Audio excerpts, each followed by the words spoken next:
Hello, harka fuune maatiiwwan yuutuubarii koo hundaaf akkam jirtu nageenyi isiniif haa ta'u bakka jirtanitti waqtii isaa amma yuunivarsiitii gara garaarraa kooleejii gara garaarraa barattoota baay'eetu eebbifamaati jira. Isa irratti yaada xinnoo isiniif qooda jedheetan ilaalchi isin qabdan maal eega giraajuweetii guutaniin booda maal hojjechuu barbaaddu? Maal ta'uu barbaaddu? Wanti guddaan kanaan ijoolleen baay'een erga eebbifamaniin booda hojii mootummaa yookaan immoo dhaabbata dhuunfaa keessa galanii tooyi qacaramuu qofadhaan isaan kaayyoon isaanii jechaadha. Qacaramuu qofadha. Erga eebbifameen booda namni kamiyyuu qacaramuuf kaata. Dookumentii isaa fudhatee tooyi achi galchaa as galchaa no.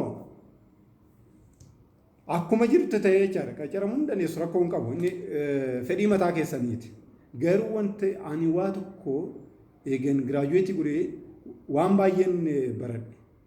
Eegan giraajuweetii godhee direct hojii hojjedhu gaanaan jechaati jira maatiin koo hojii dhuunfaa keetti hojjechuudhaan jechaatee turan. Ani garuu hin barbaanne mana mootummaa yookaan dhuunfaa galee tooyi mindaa argachuutu natti dhaga'ama ture. Mindaa xinnoo dabar mindaa xinnoo argachuudhaaf osoo biizinasii mataa keetti hojjettee si wayyaa hojii mootummaa keessa yookaan dhuunfaa keessa galtee tooyi amma nama jijjiiruu hin dandeessu jiruuf jireenya kee jijjiiruu hin dandeessu naan jechaatee turan.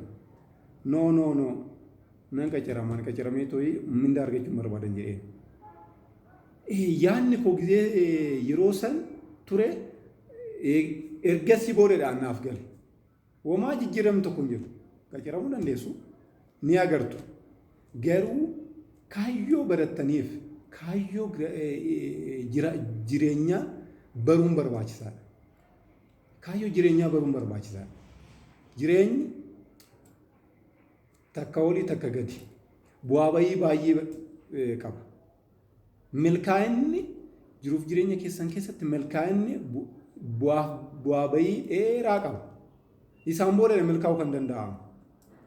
Kanaafidha ijoolleen baay'ee eebbifamaniiru. Thanks to God eebbifamuu keessanii baay'ee nama gammachiisa.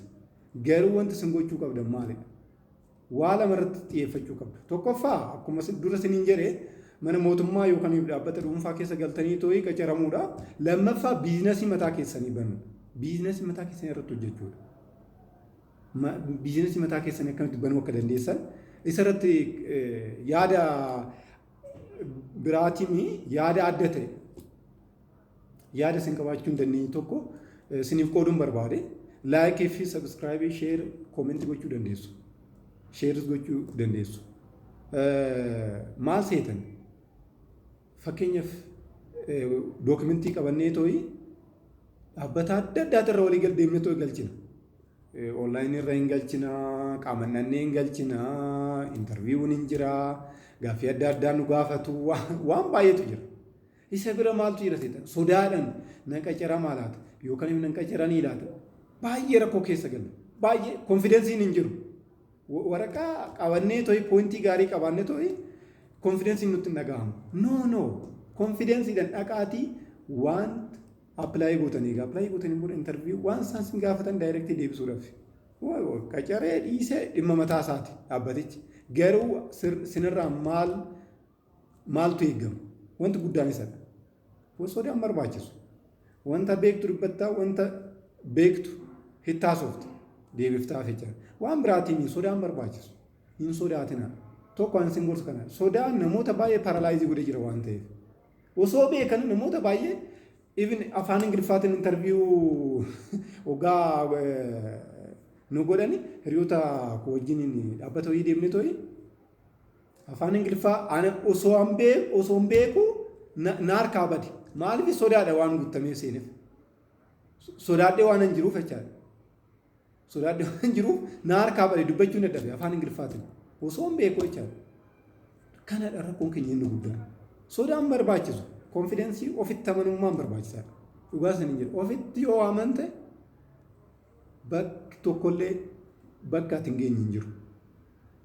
Ni injifata. Qabsoon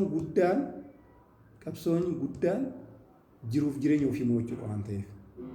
isa sodaa namichi maal naan jedha namni sun akkamitti na gaafatu gaaffii akkamii na baay'atanii sin gaafatu walitti baay'atanii tooyi sin sodaachisuudhaaf konfideensii keessan sin laaluudhaaf waan sinitti dhufee qofaadhaan haasa'uu qabdan sin isaan laaluun barbaachisu isaan wajjin wannachuun barbaachisu baay'ina namoota laaltanii too rifachuun barbaachisu kanaaf sodaan baay'ee keenya dadhabsiisee jira hojii mataa keenyatti irree hojjechuu hin dandeenye. Nama sodaadha waan guutamneef jechaadha. Abjuu keenya kan hojjeesse sodaadha. Limiitii kan nu godhan nu daangessa sodaadha. Mee ilaala. Yeroo hunda mee ilaala hubadhaati. Waan baay'ee hojjechuu dandeessan dandeettii osoo qabdanu beekumsa osoo qabdanu waan hundaanuu osoo injifachuu dandeessanu rakkoon keenya maadha sodaadha. Sodaan immoo sammuu keenya keessatti uumamee jira. Maallaan jedhu akkamittan deebisaa fi natti kolfuu natti qoosuu laata. Waan baay'eetu jira kufaa laata.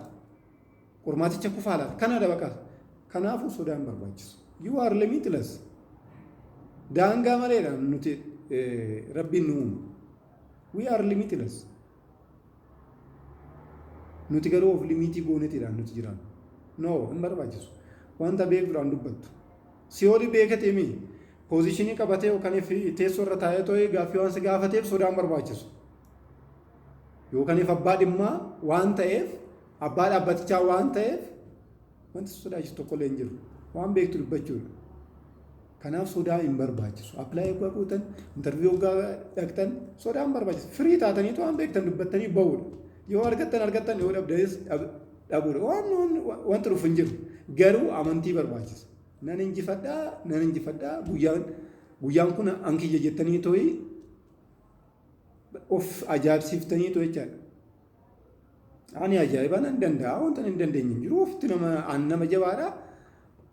Nan beekaa beekumsa qabaa beekumsa qabuun immoo nan darba. Amantaa barbaachisa. Itti amanuudha.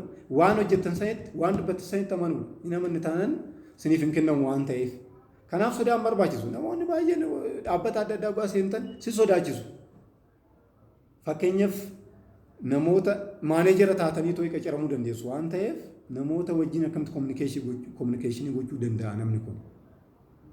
Jalqaba duraa fuula keessan laalu. Konfideensii isin qabdaniif wanta adda addaa.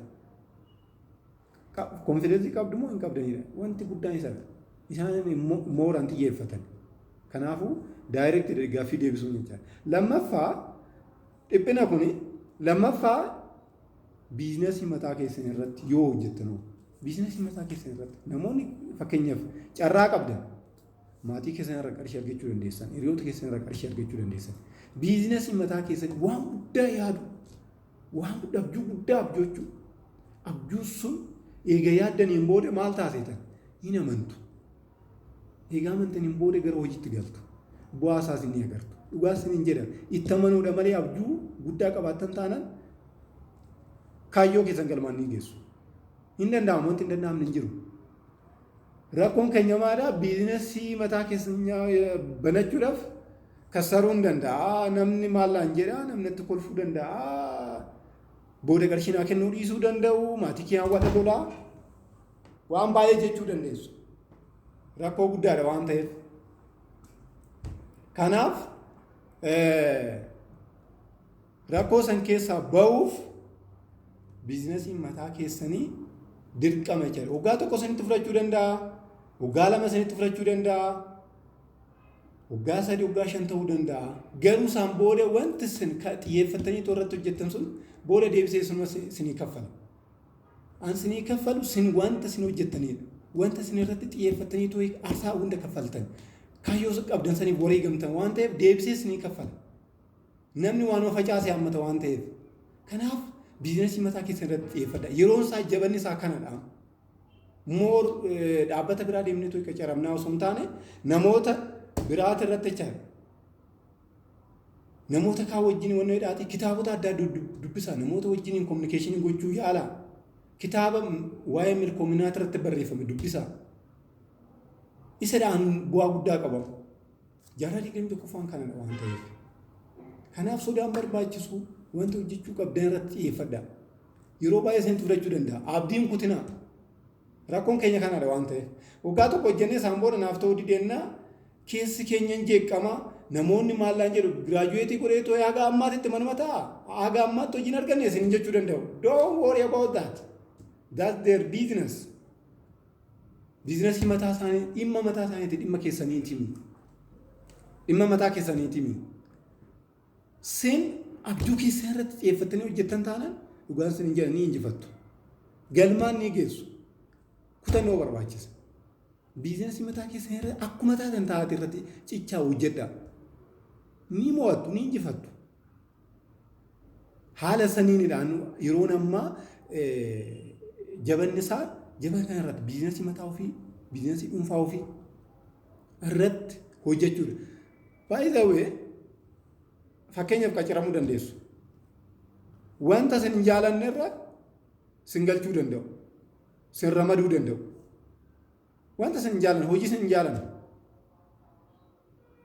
Kanaaf hojii isin hin jaalanne tokko waggaa baay'ee hojjechuu irraa wanta hojjettan irratti xiyyeeffatanii too yeroo baay'ee osoo qarshiin argatan turuu isin wayya. Maaliif? Do what you love jedhu warri adii. Wanta hojjettu wanta jaalattu hojjedhu. Wanta hin jaalanne hin hojjetin. You are torturing your soul. Lubbuu keessaan mankaraartaa jirtu. Nageenya hin argattu. Keessi kee nageenya hin argatu, fayyaa hin argatu, peace of mind. Maaliif namoonni baay'een dhufanii too'isi kana gorsiin jedhu sun sitti yaa kun sitti waan biraa ta'a haasaa kana hojjedhu kana riippoortii naa godhisiin jedha maal baay'ee saayinsii hojjechiisuu barbaada. Osoo hojii mataa kee irratti xiyyeeffattee hojjettee hoo ni geessa bakka barbaadde. Maa hin jaalatta ka'a hojicha mee hin jaalatta. Hojii san kaayyoo kee waan ta'eef aarsaa kanfalamuu qabu kaffalaa jirta. Nuffii tokko malee jechaadha milkeessuudhaaf. Kanadhaan nama barbaachisu. Biizinasii mataa keessa irratti xiyyeeffadhaa. Ijoolleen yuunivarsiitii, kooleejii adda addaa irraa giraajuweetii gootan jechaadha. Baga eebbifamtan. Wanti guddaan garuu kitaaba adda addaa dubbisa. Gaafa eebbifamtanii eegaltanii too kitaaba hin dubbifne taanaan waan baay'een diminiishii ta'a. Beekumsi keessan diminiishii ta'a. Maal jedhu seetan? Knowledge is not power until it is applied. Beekumsi humnaa miti. Haga applying goonetti, haga raawwannetti beekumsuma ta'ee ta'a. Beekumsuma ta'e qilleensa irratti hafaa jira. Qilleensa ta'ee ta'a. Homaa bu'aa tokko hin qabu. Hojiin dhaan yoo agarsiiste beekumsi kee beekumsa. Sirra darbee too maatii kee jijjiira waan ta'eef. Maatii kee irra darbee biyya jijjiira waan ta'eef. Biyya kee irra darbee addunyaa jijjiira waan ta'eef. Think globally, act locally jedhama miti. Akka addunyaatti yaaduu, akka naannootti hojjechuu wanti guddaan isaa waan ta'eef. Ni qabamaa addunyaanis. Har'a wanti qorraa kaatee waan guddaa kan wanneettu bira geessu. Garuu abjuu guddaa qabaadha. Abjuu xixinnoo dhiisi. Homaa bu'aasa. Waan tokko sin jijjiiru. Homaa bu'aan qabu. Abjuu xixiqqoo qabaatte too'ii waan akkanaan godhaa, akkanaan hojjedhaa, qarshii ammanaa argate nagaa jettoo ta'e bu'aan qabu. Just of paralyze goyaa jirta jechuudha. Of dadhabsiisaa. Osoo hojjechuu dandeessu, osoo gochuu dandeessu. Kanaaf maaltu barbaachisa seetan? Biizinasii keessatti kutannoo barbaachisa. Hubannoo barbaachisa. Namoota adda addaa wajjin kominikeeshinii gochuu barbaachisa. Waan akkanaatiin baradhee biizinasii akkanaatiin baradhee maal gochuun danda'an fakkeenyaaf gabaa irratti maal gochuun akkamitti filatamaa ta'uu danda'a. Yoo maal hojjedhee filatamaa ta'uu kan danda'u, fudhatamaa kan ta'uu danda'u. Yaada akkasii qabaachuudhaaf taa'uun barbaachisu. Giraajuweet gootanii too'ee taa'uun barbaachisu. Namoota adda addaa gaafadhaa. Kitaaba dubbisaa. Kitaaba adda addaa intarpirenerii irratti barreeffaman. Isa barbaadati dubbisaa. Isaan dubbifne taanaan daayirektii konfidensii malee gara mana mootummaa yookaan dhaabbata dhuunfaa adda addaa irra qacaramtanii too'ee achumatti haftuu jechuudha. Qarshii 5,000, 6,000, 7,000, 10,000 kanaan qacaramta. Inni irra waa tokko bu'aan qabu. Waa tokko jijjiiruu hin dandeechuun jireenya keenya jijjiiru. Ammaatii keetiitii jireenya mataa keetii jijjiiruu hin danda'u.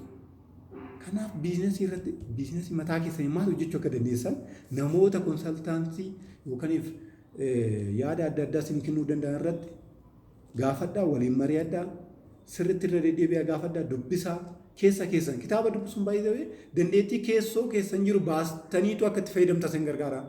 Kanaaf kitaaba dubbisaa, bitaatu dubbisaa kitaaba. Baay'ee barbaachisa. Yeroo amma baay'een keenya eegee giraajuweetii goone immoo irrafa.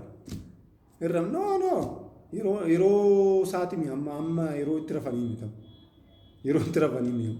Yeroo itti kutattee too kaatee hojjettudha. Sa'aatiin isaa sa'aatiitti rafanii mitamu. Sarchii gochuu, googil gochuu maal hojjechuu hin danda'a? Biizinesii adda addaa irratti.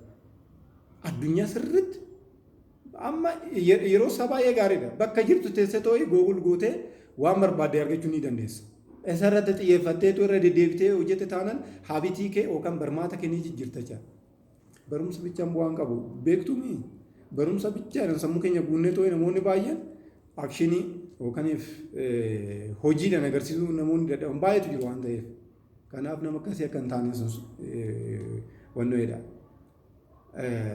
Hubannoo barbaachisa. Nama akkasii akka hin taane yeroo hunda irra deddeebi'aati waan hojjechuu qabdan san irratti xiyyeeffannaan hojjedha. Waan baay'eetu jira waan ta'eef. Waan baay'ee argachuu dandeessu. Kitaaba argachuu dandeessu, weebsaayitoota adda addaa sarchii gochuu dandeessu. Kanaaf biizinasii dhuunfaa keessan irratti hojjettan dhugaa isiniin jedha yeroo xinnoon booda dureessa isin. Kanadhaan wanni isin gorsu. Hin sodaatina. Yoo sodaattanidha rakkoo guddaa. Yoo sodaattanii teessan maal bu'aan nuti isaa. Sodaattee mana teesse taana yookaan sodaattee too'i dhaabbata adda addaa keessa qacaramtee jiraatte taana barri nima darba jijjiiramni garuu hin jiru. Sodaan guyyaa tokko cabsitee too'itti seente sodaachiftee ofirraa sodaachiftee too'i gara hojiitti seente taanaan taraadha. Xinnaatee too'i wanti sun jijjiiramaatii sitti mul'achaatii itti amanaatii dhufte. Eegatti amanteen booda wanti hin jijjiiramne immoo hin jiru. Wanti guddaan if you can conceive and believe you can achieve jedha Napoleon Hill. Eegatti amanteen booda sammuu kee keessatti amantee isaan booda achieve gochuu ni dandeessa. Milkeessuu ni dandeessa. Wanti guddaan itti amanuudha waan ta'eef. Namoonni baay'een akkuma isin jedhe waggaa tokko kan ji'a ja'a yaalanii too yaa naaf hin taane hojii biraa jedhu ammas immoo in eegaluu isa sinniisu osuma akkana godhaniitu umurii isaanii xumuru. Kanaaf nama firii nama bu'aa buusu ta'uun barbaachisaadha. Guddaa galatoomaa sheerii gochuun hin raaffatinaa koomentiif naallaadha. Baay'ee san galateeffadha. Thank you. Have a nice night.